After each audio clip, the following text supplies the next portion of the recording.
Halo semuanya, di sini Ibu akan menjelaskan mengenai pengadministrasian alat dan bahan pada laboratorium. Tujuan dari pengadministrasian yaitu agar dapat dengan mudah diketahui mengenai jenis alat atau bahan yang ada, jumlah masing-masing alat dan bahan, jumlah pembelian atau tambahan, dan jumlah yang pecah, hilang, ataupun habis.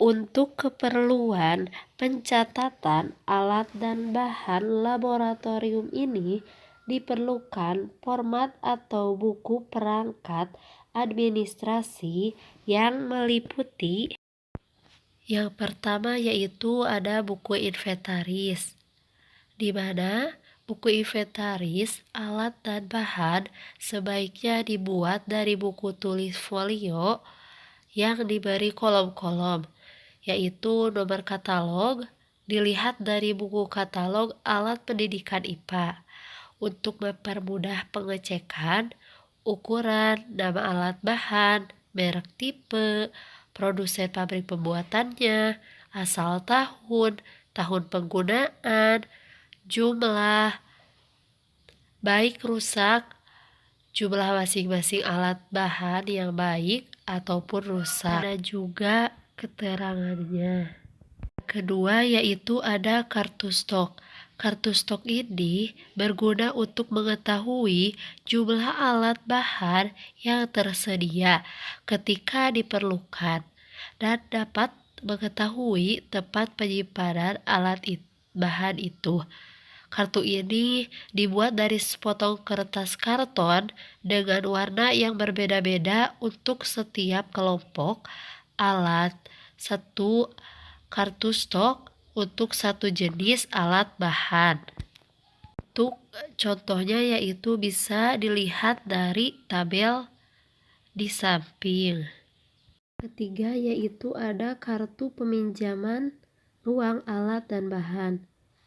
Untuk yang harus diisinya yaitu bisa dilihat dari gambar tersebut bahwa ada jadwal kegiatannya apa, nama penanggung jawabnya siapa, alamatnya apa, nomor HP yang aktifnya apa, dan tabel-tabel berikut. Ada nomor berapa, uraian peminjamannya apa saja, untuk kodenya itu berapa, jumlah barangnya ada berapa, lama peminjamannya itu mulainya tanggal berapa dan berakhirnya itu tanggal berapa, juga keterangan di bawahnya itu dibubuhkan tanggal berapa peminjamannya, dan di bawahnya itu tanda tangan dari ketua laboratoriumnya.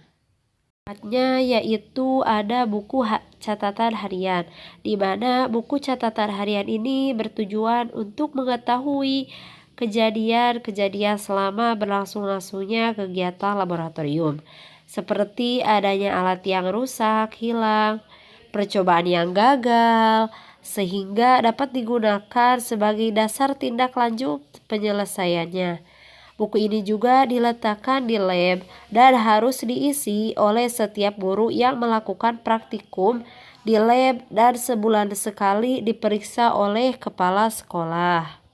Contoh formatnya yaitu bisa dilihat pada tabel di samping. Yang kelima yaitu ada kartu alat bahan yang rusak atau kartu perbaikan, di mana kartu ini diisi terdapat alat atau bahan yang rusak, juga alat yang pecah bahkan yang retak. Kartu ini merupakan dasar untuk pemesanan alat bahan yang harus dibeli di tahun pembelajaran baru jika ada anggaran yang direncanakan. Untuk contoh dari kartu ini bisa dilihat pada tabel di samping. Yang keenamnya yaitu ada kartu reparasi, di mana kartu ini digunakan untuk mencatat hal-hal yang berkaitan dengan alat yang direparasi. Melalui kartu ini dapat diketahui kapan terjadinya kerusakan dan kapan direparasi, jenis kerusakannya apa, dan komponen yang diganti diperbaikinya itu apa. Untuk kartunya itu bisa dilihat dari contoh di samping. Dan yang terakhir yaitu ada format label. Label ini yaitu bisa dilihat contohnya di atas.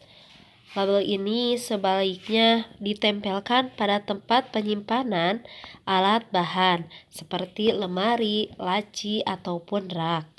Adanya label ini mempercepat pengambilan maupun pengembalian alat dan bahan.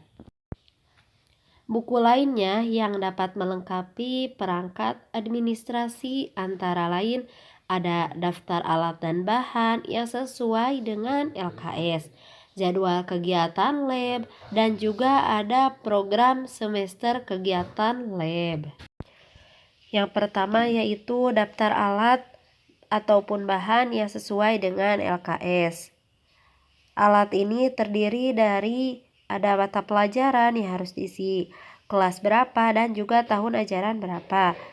Terdapat itu di dalam tabelnya ada nomor, judul praktikum, nama alat ataupun bahan, jumlah alat dan bahannya.